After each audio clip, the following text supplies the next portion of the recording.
ছোট ছোট ভালো মানে কত শিল্পী বেঁচে আছে জানেন, যারা এখনো স্বীকৃতি পায়নি।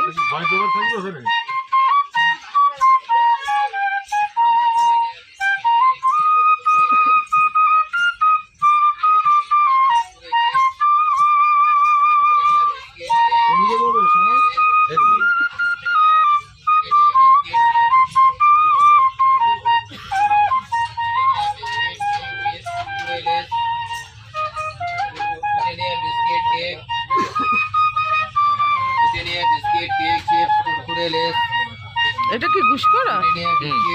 এই স্টেশন ঢুকছে ঘুষখোরা?